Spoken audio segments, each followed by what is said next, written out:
You're listening to the Black Minds Matters podcast in association with WCEN.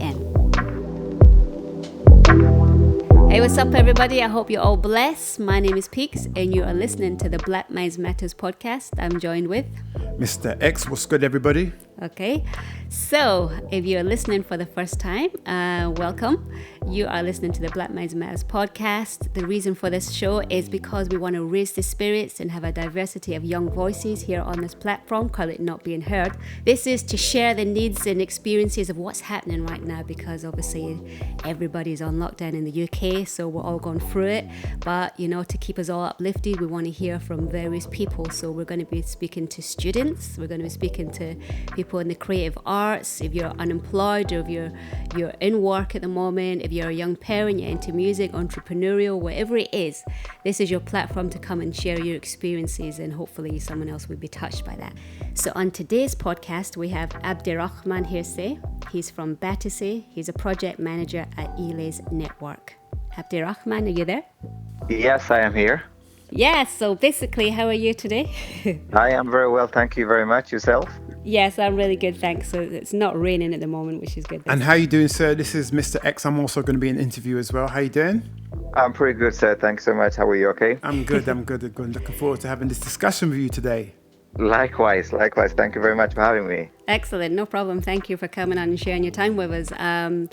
So if you could give us a bit of history about who you are, the area that you come from, and the job and the work it is that you do in the lead up to this lockdown. Well, my name is Abdirahman Xirsi. I live in Clapham Junction. I lived there for the last 20 years.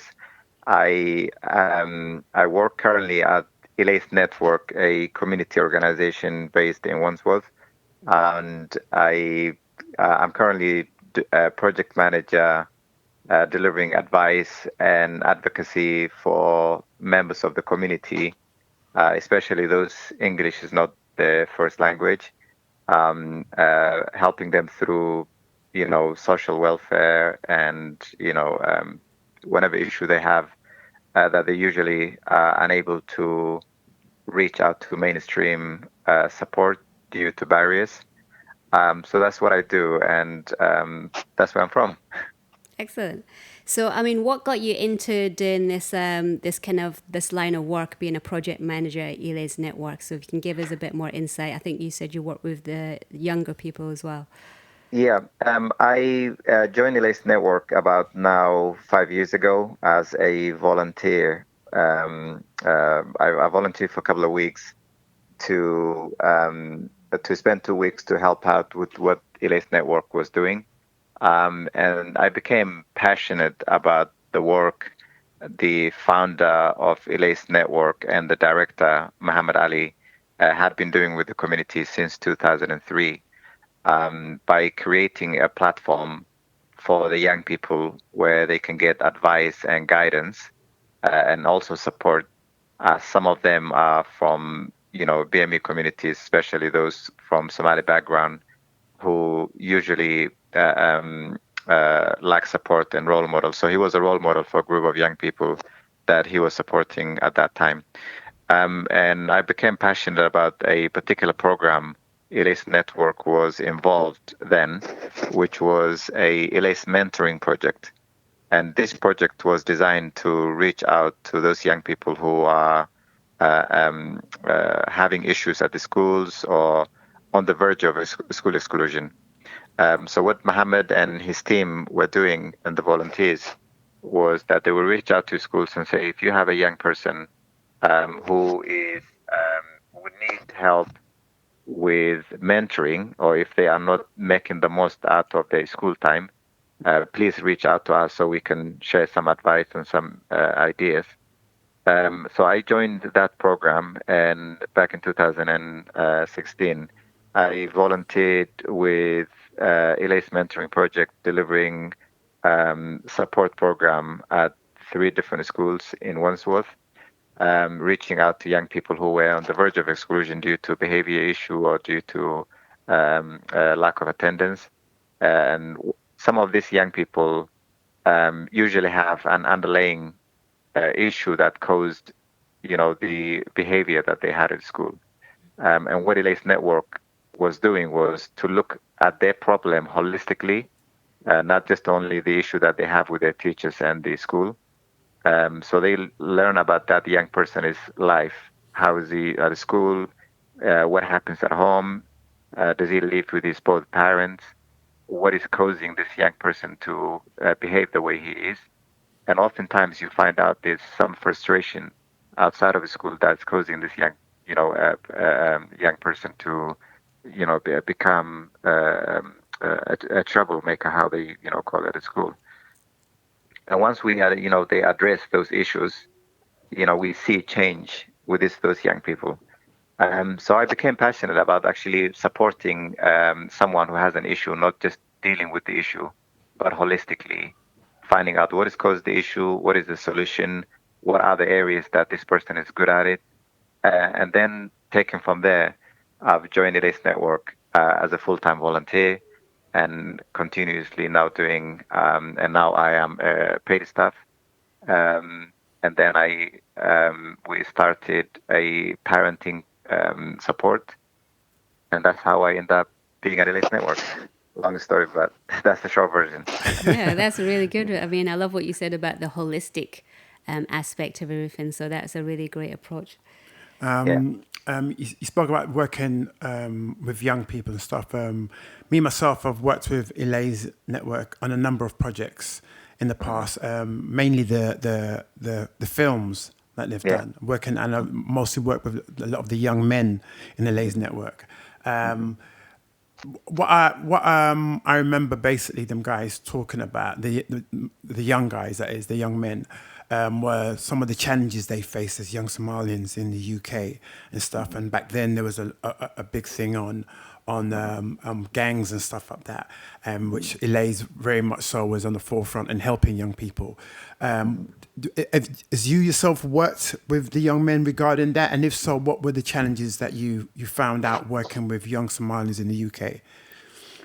Well, as a young person, even me, considering I came to this country back in 2000, and sometimes when you are going through life as a young person who is going through a stage in life, say fire age, or maybe, like just left elementary school to high school, you're experiencing life. And usually you got two type of opportunities if they presented themselves. Uh, an opportunity that had been presented by someone from the negative aspect of life, say a drug dealer, a gang groomer, etc. And another opportunity where you get reached out by someone who's a role model, a father role model, an older brother who graduated from school, who's doing something good with his life, someone that you can relate to, like Muhammad Ali, who is the founder and director of Elays Network, and you're looking for that opportunity to get empowered by someone. Yeah. And usually, if those opportunities are presented to you, most likely you would go with the one that you kind of connected. Now, majority of young people from BME community and Somali are usually very, they're nice guys, but because the opportunity of empowerment hasn't presented itself, or they are sometimes not aware of it, that they do exist, the opportunities do exist, they fall victim of the street because most of the time they will be spending on the street, hanging around in the neighborhood, and not necessarily through gang, but sometimes just hang around with the wrong boys, Yeah, of course. and that leads to other issues. So they were not there to get into a gang life, but they were there for a reason. Number one, they didn't have maybe a role model that they could, that would give them the opportunity to reach out to them to say, look, I'm from your background. I'm someone like you. I can understand your culture. I can understand your family background. And I also been through where you were today. But because I chose the right way of life, I end up being a doctor. I end up being an engineer. I end up being a businessman. And you can do exactly the same thing if you maybe, spend some time with me. But obviously they don't get that. What they get is they get excluded from school because of a little trouble they made, or because they misbehaved, or maybe they didn't do their homework, or maybe they were crying out for help and no one listened to them. So instead of someone listening to them of what their issues were, they get excluded. So just like from a frying pan to the fire. Yeah. So you lost the school. So you feel like you've been excluded from the society. You are excluded from home. You are excluded from the local community because everyone sees you as a group of gangs when you're even hanging around with some of your boys. The school excluded you because they didn't attend to your needs. So you just feel like, wait a second, I'm not, I don't fit in any of these places. And then you get someone who will reach out to you for their own tick list, and they will tell you, listen, you need a family, and I'm going to introduce you to a group of family who are you boys. You're going to hang around with them. You will get some work where you deliver some packages or whatever, and then you join this group. You are now being called fam, and they feel like they're now connected to this family, which I call it fake family because they are not there for you for good. And then you end up just going from bad to worse, and then leads to other issues.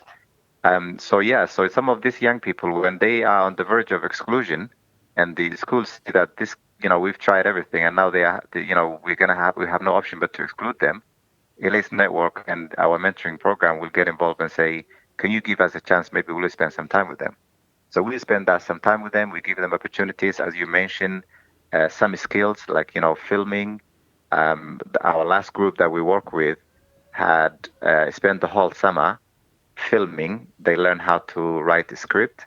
They learn how to act. They learn how to direct movies, and they do amazing things. So they go through the summer doing that, and then they navigate through that hard time of life to GCSEs, to A levels, and then eventually graduating from universities. So yeah, some of these young people I did work with, and you know, we helped them navigate through that hard time of life. So, I mean, obviously, we're like, was it into 7 weeks deep in this lockdown? Obviously, Elays is going to be on lockdown as well, so the people are not going to have access to those buildings and things that they normally would. How do you think, I mean, how are your young people coping with that at the moment? And is there anything that you can share with us that if somebody is struggling, is there still resources that are at hand? Of any young people are kind of suffering, but they can't get out. Yeah, well, it's very difficult time for every member of the community. COVID-19 have brought about devastating impact on pretty much everyone in the whole community, in the whole UK. Um, the, one of the main concerns that I have personally is for those young people who um, they some of them were maybe going through GCSEs and A levels, and some of them have been just told that they were looking so forward to have their GCSEs and A level, and they are concerned because now they're getting calculated. Now I've done a short survey with a group of young people and to see how much of an effect this had on them, Yeah. mentally and emotionally. And it's quite concerning because most of them are concerned about, you're going to get calculated grades by some teachers who really do not know your potential, or maybe some teachers who have a previous bad record of you, and they are now concerned that they might not get the grades that they would need to those universities. Now, some of them are also concerned the fact that there is not clearer information about the predicted or the calculated grades. And while they are on there, some of them are living in an overcrowded house. Some of them are living with their parents who lost their jobs, who are concerned about they might not get their job. And even some of these young people are those young people who were working for retails for weekends, and now they lost their job, and now some of them are concerned that will they ever get back their job. And I think this is the part of the society that not much of emphasis have been put in place. We always see people who are concerned about their rent. There's some support plan there for them. Those who are affected by those self-employed who were affected by COVID-19, there's a support plan out there for them. But the young people are the ones who they're not going to university. They're on hang around. They've been told that they cannot. They have to respect the social isolation, and it's kind of very difficult for them. And also because they also don't talk as much as the adults. They usually, within themselves. And yeah, so I think some concern from that aspect is there. There are support available, but I'm not sure how much these young people know about the support out there and what is it.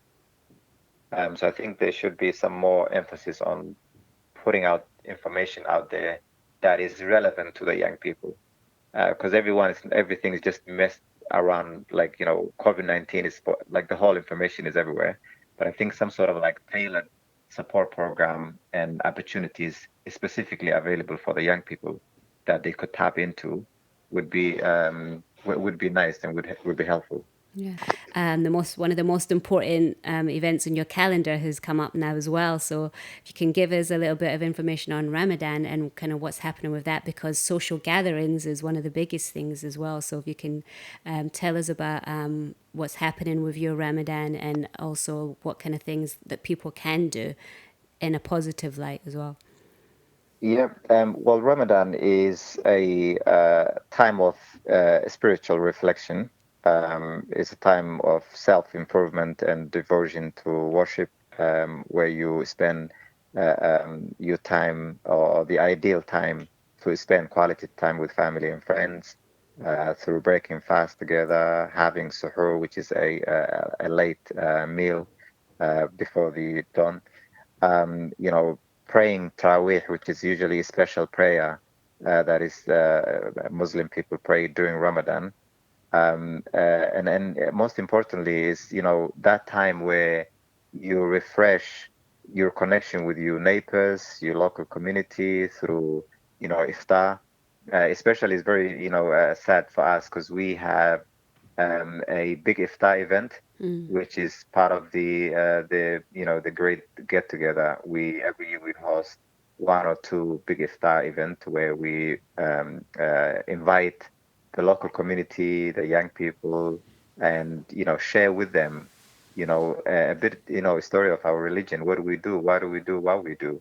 And then get to know the neighbors and get the neighbors involved. See them, us breaking fast together, praying together, having conversation, and it's quite a positive time for the young people because they are usually in charge of our big iftar, and this is where they showcase the positive contribution and the positive good things young Muslims and Muslims in general contribute to the community. And obviously, this year, unfortunately, we're not able to have that. But it's also important that, when it comes to, in the beginning, I say this is the time of reflection. To worship, you can worship, while you're in your door, in your bed, in your sitting room, especially if you're lucky enough to be living in your family. You could, pray together, worship together, support one another. There's also amazing other activities that are taking place within social media. There are Zoom meetings. Muhammad Ali, who is the founder and director of Elays Network, have started a workshop online where he tells his stories from the Quran, prophet stories, where the young people tune in between 5:30 to 6:30. So parents and young people tune in into that platform to learn, to share, to have a discussion. And soon we're going to be launching 16 plus event for the young people to again share their thoughts and have a meeting like virtual sort of meeting. So there's, is a difficult time, is a time that we've been tested both emotionally and physically, but it's a time that we all have to saving your life and others is very, very important. And whether you stay in your family or whether you're staying by yourself, it's very important that we respect the social distancing. And you can all, we all will get back to that. I mean, it's a short time of period. I'm sure we're all gonna go through this, but we'll go through this while we're observing our fast in line with our, health advisors' advice. And hopefully we'll get through that. Yeah, believe. There's also the as time moves on now, the thing of people becoming in debt now. That seems to be a worry amongst a lot of people that I've been speaking to, in regarding not being able to work, even though a lot of bills and stuff has been frozen, but we're going to have to still pay this when the lockdown continues. So that's causing a lot of anxiety and uncertainty. Are there any things that you guys are put in place to help people regarding that, as well in your community? Yeah, I mean, our Elays advice and advocacy continues over the telephone support. So we every week we are reaching out between 7 to 8 members of the community who English is not their first language, and we've seen an increased demand for our service, especially during the COVID-19, because as you say, a lot of people are concerned about what's going to happen post-19. At the moment, obviously everyone is dealing with the current situation, the immediate needs of the community. But post COVID-19 is one of the things that we are planning to prepare, because the aftershock is going to be, tremendous, and it's going to be Yeah, like absolutely, crazy to deal with. And as you say, a lot of people will be losing their jobs. A lot of people will, get into what I would call poverty trap, because even though rent are going to be freeze, there's going to be something that they still going to have to, to pay. And it's a very difficult time for the Somali community, because this is usually the time where a lot of Somali diaspora support their parents back home. And we've done a short survey where we ask people where do they go for immediate support if they need one, yeah, and family and friends were on the top. So we are very social, very the community support is, you know, where usually people reach out to. So if you have your auntie, your uncle, your cousin, your friends that you usually reach out to for support before, are now on the same platform as you.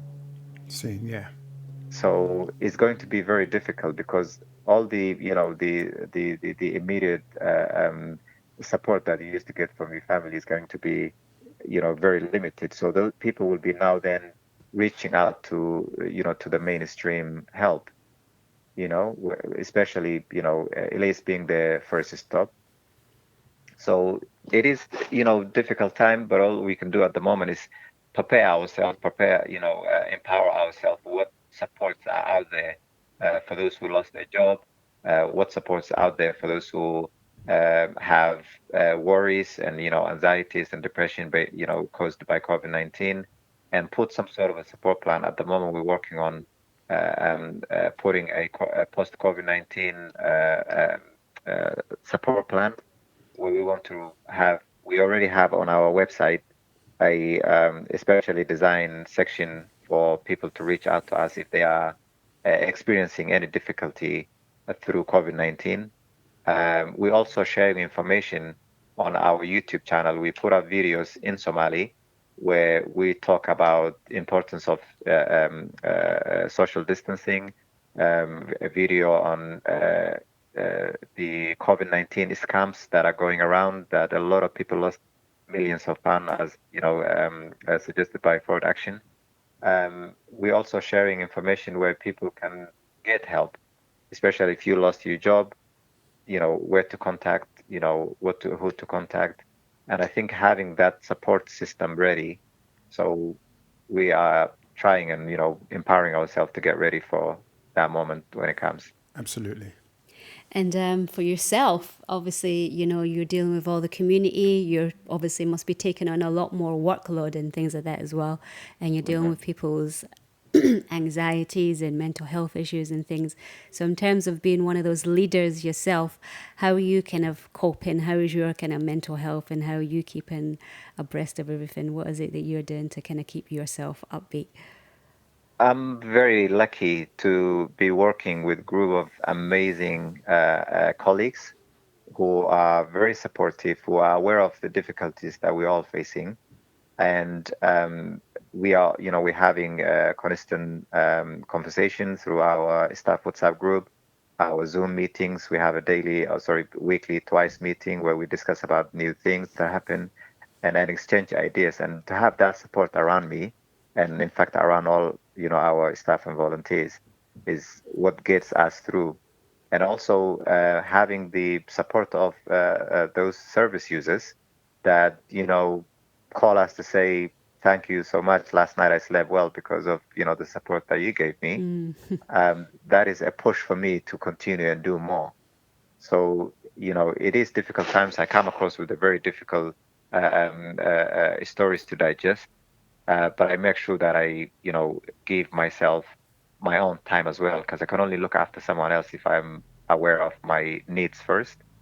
And I'm glad to have those colleagues who reminds me of that and support me where I need, come in whenever I get overwhelmed with work. They do come in and say, okay, we're here, what can we help you with? And we delegate each other a specific task to do.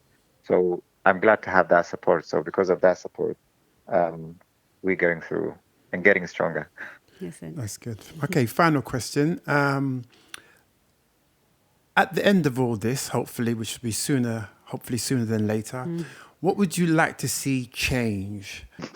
I usually I'm very optimistic and like to try to be positive about all negativities that takes place around the world.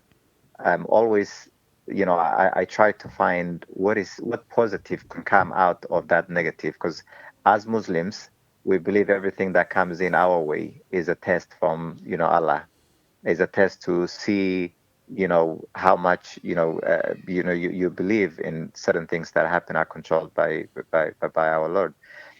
What I would like to see is a complete revisit of the social system and the way people get support. Obviously, COVID-19 have impacted the BME communities harder. Yeah. We need to find out, what's happening, why this happened. Is it due to, there's a lot of elements that had contributed to, this huge impact of COVID-19 on the BME community. We need to revisit on how we do things, and maybe we need to come up with a new formula of how people get support. There's definitely a lot that we can improve, from the individual to family to community to local authority to the bigger government and the world in general. This is something that has affected the whole world in a period of 2 3 months. So clearly a new strategy, a new platforms, a new support system is needed, because clearly the previous one didn't work so well, that some have impacted more than others. So I like to see the positive, and I have, positive optimism that this will change. A lot of question will come out, but I think a lot of question that leads to a new solution, not a lot of question that just necessarily criticize, but a lot of questions that lead to solutions. I like to see that happening. Good. Okay. Thank you very much, sir. so thank you very so much. much for your contribution. Is there any kind of links or anything that you'd like to leave in terms of people being able to find out Websites, more social. information? Yeah. Yeah, I would absolutely encourage everyone to have a look on our Elays website. We have a new section for COVID-19 support. We have support about education, or information about education, information about employment, news comes. There's more information are loaded to our website as we get them through. Please also do contact us on our contact form on our website at elaysnetwork.com. And also follow us on our social media, Twitter, Instagram, or YouTube. And please, let's share any information that you would want us to pass on to other people that you want that would benefit others. And all those links are on your website, yeah? All of these links are on our website. That's elaysnetwork.com. Okay. And I think it's a negative time, but a good time will come out. We'll definitely go through this if we all collaborate and exchange ideas. Absolutely. All right. Thank you so much for sharing your evening with us. Oh, sorry, your day even. Yes. All right. Thank you Take so care. much for having me, and thank you so much for problem. reaching out to people. And nice to meeting you all. No problem, sir. Have a good day. And all the best Take with care. your Ramadan. Okay. Likewise. Thank you. Take Thank care. you. Bye. Bye. So that was Abdirahman. Thank you so much for all that. If you want to find out more, then all the links to the Elays Network resources will be in the information box. If you want to share any of your feedback, tips, or experiences, or drop a comment, then please do leave it below. If you enjoyed this podcast, please like, share, and subscribe. If you want to email us, you can on info@blackmindsmatters.co.uk. If you want to find out more and check out the website, there's resources on there. You can also sign up to the newsletter. That's on blackmindsmatter.co.uk. If you want to find out the latest government and healthcare guidelines, the most up-to-date resources are on www.gov.uk, or you can check out www.wandsworth.gov.uk. Thank you so much. Please like, share, and subscribe. All the best to you. We will catch you on the next podcast. Be blessed and be safe. Take care. You're listening to the Black Minds Matters podcast in association with WCEN.